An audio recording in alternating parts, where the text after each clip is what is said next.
The Talking Points memo this evening is about deceit at the grocery store. Now, this is issue number one that I talked to Hannity about. Everybody in this country has been negatively affected by the high price of food. Everybody. Even if you have billions of dollars, you're paying a lot more for food than you did 4 years ago. Fact. Kamala Harris will blame it on Trump, but everybody knows that's ridiculous. Biden did it, and I'll explain how. So, food prices under Biden-Harris up 20%. That's a lot. And that's according to the Federal Reserve Bank analyzing Bureau of Labor Statistics. You want backup? You want facts? You got it. 20% up. Have you heard that question be posed to Kamala Harris? No, because she doesn't take any questions. But that's question number one. Madam, under your regime, under your administration, you and Joe Biden, food prices up 20%. Why? And she go, Trump did it. But, you know. Okay, now the reason food prices have spiked is because on day one, when Biden walked in there and Kamala was following, he issued executive orders directed at crippling the American energy industry. All right, let me repeat that. Executive orders to cripple the American energy industry. Why? Because that's what the climate people wanted, the far left climate people. So he limited drilling on federal land. He limited refinery of oil by slapping regulation after regulation after regulation after regulation. So the American fuel companies had to pay a lot more to harvest and get the oil and gas to the marketplace. And so they passed that cost to us. So the truck drivers driving all the food into the grocery store had to pay 30, 40% more than they paid under Trump. And that was slapped on the food products, what you eat every day. We all understanding this? I hope so. Americans don't want to think about economics, but you need to know what happened here. In addition, COVID depleted a lot of the workforce in the restaurants and in the grocery stores. There were fewer workers. So to attract workers, the big grocery stores had to pay more money, salaries. And of course, they passed that on by raising the prices of food. So you got a 1-2 punch, boom, boom. You got the fuel companies raising prices on transportation and getting everything to the marketplace. And then in the store, you had to pay more money to have the people check you out or stock the shelves. And then food prices went through the roof. So now the Biden Kamala crew is saying, oh, inflation's coming down.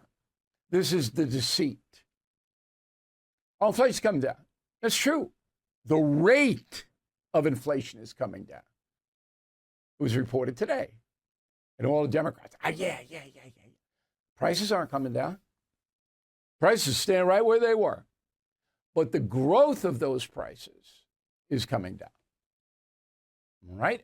And that's because consumers are spending less because they don't have any money. That's why. So grocery store, restaurant prices, fast food prices, whatever it may be, not coming down. That's how the Biden administration has hurt us, all of us. I'm trying to be as simple as I can here. You will never hear that from the corporate media. Never in a million years.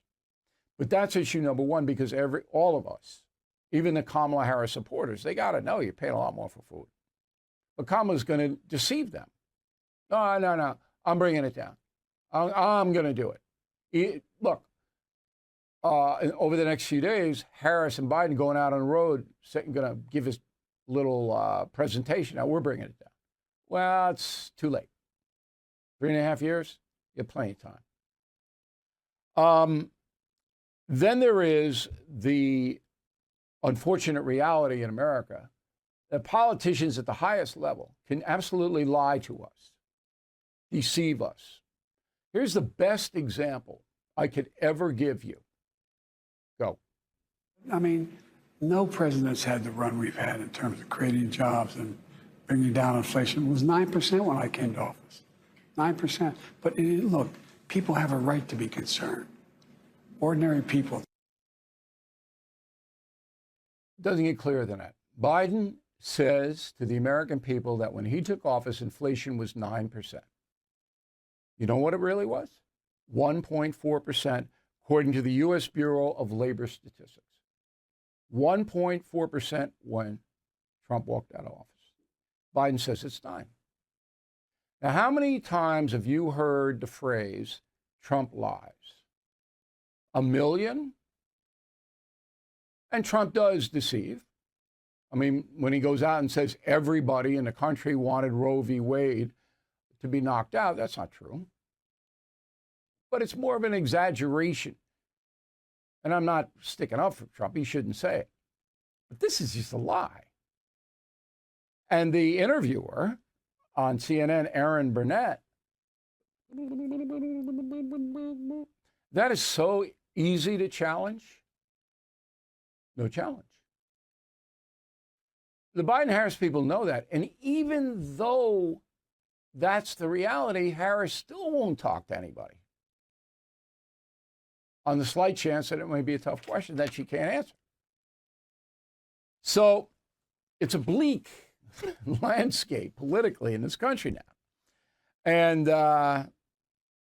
you know, if Donald Trump wants to win, he's got to be smarter in his statements to the press and at his rallies. He's got to focus in on 3 things: inflation, border chaos, and social disorder. All are realities. That's a memo.